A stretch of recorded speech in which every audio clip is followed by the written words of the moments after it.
This video is sponsored by Cool Stuff Inc.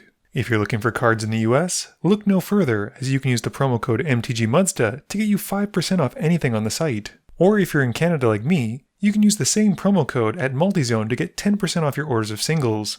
If cards aren't what you're looking for, Original Magic Art has playmats, tokens, and sweet art that you can use that same promo code to help you get 5% off your order there. If you're looking to bling out your cards, using Alter Sleeves is a great way to do so, and you can click the affiliate link in my About section to help out the channel as you make an order. And if you just want to help out the channel, you can always consider becoming a patron for as little as $1 a month and join the generic Goblin Gang. Hey gang, and welcome back. Today's game finds us back in New Jersey with a bit of a different crew.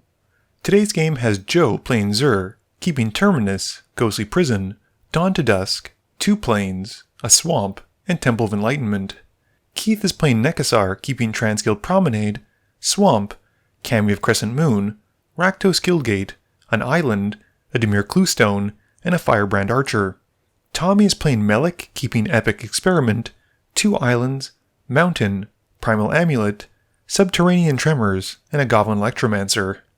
Zach is rocking Korlash, keeping 4 Swamps, Necropotence, Sword of War and Peace, and a Mimic Vat. Tommy wins the die roll and starts us off. Tommy plays an island. Keith also plays an island and passes to Joe.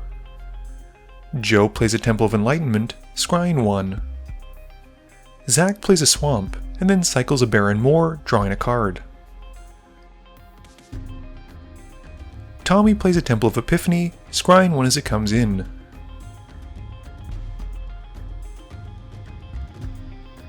Keith drops another island, and then taps 2 blue for Cameo of the Crescent Moon.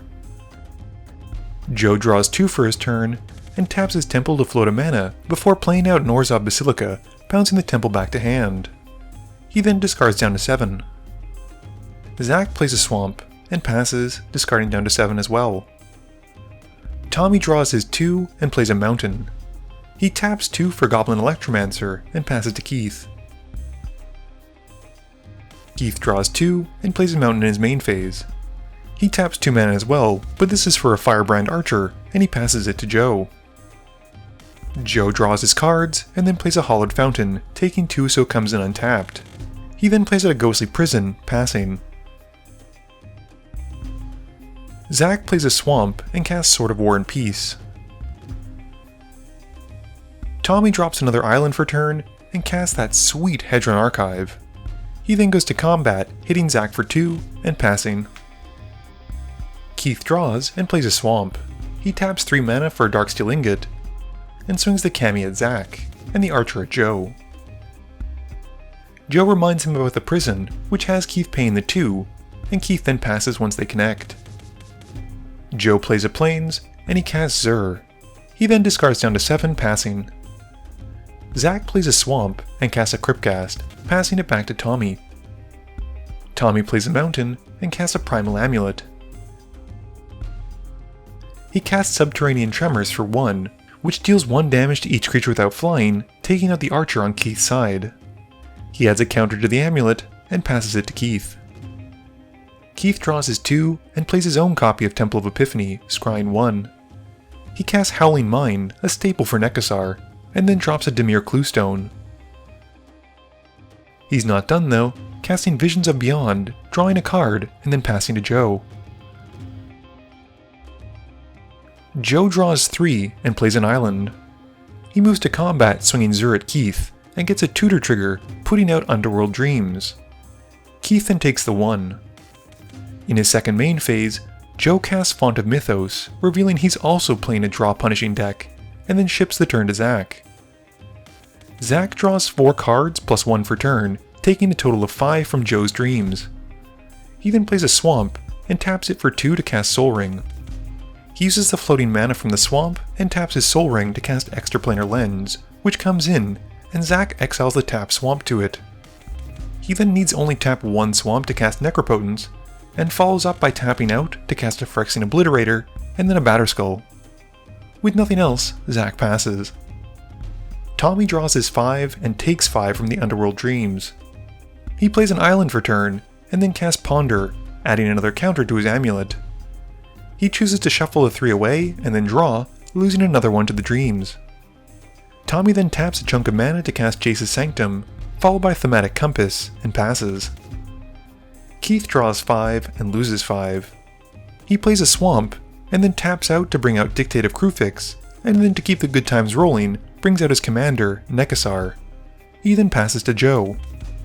Joe draws a whole new hand basically, taking 7 from Nekusar. He then plays a Blade of Selves, and then drops a Watery Grave untapped, taking a further 2. He taps the rest of his mana to put the blade onto Zur, which unfortunately after a quick judge call, doesn't work as Joe had hoped. He does swing his commander at Tommy, and the tokens do come in, but are immediately removed because of the legendary rule, and he doesn't get to tutor anything. With the real Zur's trigger, Joe goes to find Banishing Light, and exiles Necropotence, and Tommy then takes the 1, and Joe passes. Zach untaps, and draws another 7, but this time takes 14, 7 from Nekusar, and 7 from Underworld Dreams. He plays a Swamp return, and taps enough for Helm of the Host. He then gears the Helm onto the Obliterator, and then puts the Batterskull onto it, which has the Germ token dying. He then goes to combat, making a token copy of the Obliterator, and sends the real one at Keith, and the token at Joe. Both of his opponents just take the hits, with Zach gaining 9 life from the equipped Obliterator. He then passes, discarding down to 7.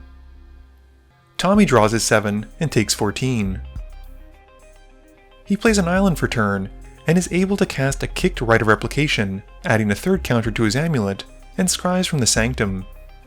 He decides to make 5 token copies of the Obliterator, and then transforms his Compass at the end of turn, as he's discarding down to 7.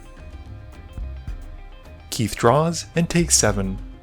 He plays out Nezahal in his main phase, and then casts a Wharf Infiltrator and passes to Joe. Joe untaps and draws his 7, taking 7 from Nekusar. He plays a Command Tower and goes to combat, swinging Zur at Keith. Joe goes to find a 3-drop or less and puts to field his own Dictate of Krufix because this game will draw everyone to death apparently. Keith then takes the 1, and in Joe's second main phase, he plays out Psychic Corrosion. He then puts to sack a Supreme Verdict, and the board is then wiped, except for Nezahal, which Keith is able to save to its own ability by exiling it until end of turn after discarding some cards.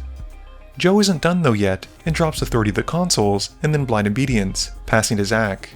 I should note at this point Keith is a bit overenthusiastic about the wipe, putting most of his permanents to the bin, but he does catch himself later and fix it. Zach draws 7 and takes 7.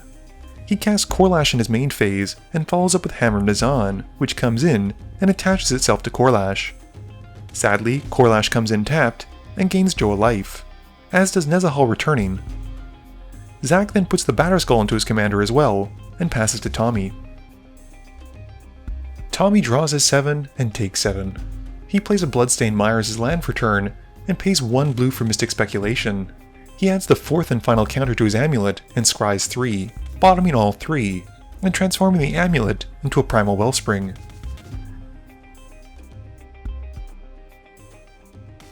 Tommy then taps a lot of mana, and cracks his Mire, losing 1 to go and find a mountain. With all of his mana, including the Primal Wellspring, he's able to cast an Epic Experiment where X is 11. He exiles his first 11, with notable hits including a Pass in Flames, a Fact or Fiction, a Blue Sun Zenith, a Wild Ricochet, and a Counterspell. He casts the Past in Flames, giving his Yard flashback, and then the Blue Sun Zenith where X is 0 to shuffle the spell into his library. Tommy then uses Fact or Fiction, and responding to his own spell, casts Wild Ricochet to copy it. Unfortunately for Keith, Nezahal's draw ability is not a May, and he's drawing along with Tommy's casting, dropping to 7 so far. Tommy has Zach make the piles, and in the meantime, resolves his second Epic Experiment.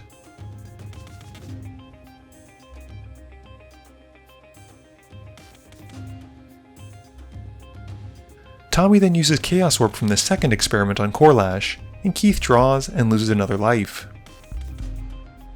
Zach then hits a Swamp from the Warp Shuffle, and Tommy then picks Zach as a target for Blast of Genius, drawing 3 and taking 3, and then discarding a card. The card is Saheeli's Artistry, which has the blast dealing 6 to Zach. He then plays out a Knowledge Exploitation and picks Keith, which has Keith drawing another card and losing another life. Tommy picks a Psychic Spiral from Keith's library and targets Joe with it. Tommy then passes. Sadly, Keith dies to drawing, and we move to Joe, and Joe draws his chunk of cards and mills Tommy and Zach for 6. He then plays a Temple of Deceit, scrying 1 and leaving it there, and casts a Howling Mine. Joe then casts Zur and passes to Zach. Zach draws 5 and takes 5. He plays Urborg and then casts a Noxious Gearhulk, taking out Zur and gaining some life back. Zach then plays a Nirkana Revenant, and his lands tap for 3 again.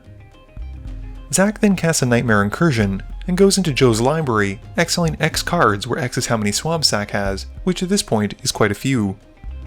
Once he's done that, he casts a Mimic Vat and passes to Tommy. Tommy draws his 5, dropping dangerously low in life. He plays a Command Tower as his land for turn, and then casts a Dax Duplicate to have it come in as a copy of Nirkana Revenant and get in on some of that sweet mana doubling action. And then casts a Phyrexian Metamorph as a copy of the Revenant as well. Joe at this point realizes he should have gained back some life from the creatures entering, but despite this, with everyone being so low in life, Tommy is able to cast a Kicked Comet Storm using the Primal Wellspring to make 2 big enough copies to take out Joe and Zach and win the game. Game review time. My goodness, does a game go quickly when people are taking 14 for just drawn cards. The table had a good laugh when Joe revealed that his Zur deck was actually a group slug deck, although I guess Zach and Tommy weren't laughing as much as he and Keith were. Zach's Korlash deck seemed to be a Voltron-based deck, and it's a shame that he never really got to attack with his commander, although I am a big fan of his inclusion of a Phyrexian Obliterator. I don't have much to say about Keith's deck since it basically seemed an awful lot like an out-of-box Nekusar deck with a few additions. We did see a lot of spells coming out of Tommy's deck, which isn't a surprise considering he was playing Melek. He was actually the only one in the game to not cast his commander, which was a bit disappointing, although it didn't seem like he needed all that much help to win once he had that Primal Wellspring transformed. This video wouldn't be possible without the help from my sponsors, Cool Stuff Inc., Multizone, Original Magic Art, and Alter Sleeves. But it definitely wouldn't be possible without the help from you, the viewers, and my patrons. So I just want to say thank you for watching, and to remember, friends are just opponents you haven't eliminated yet.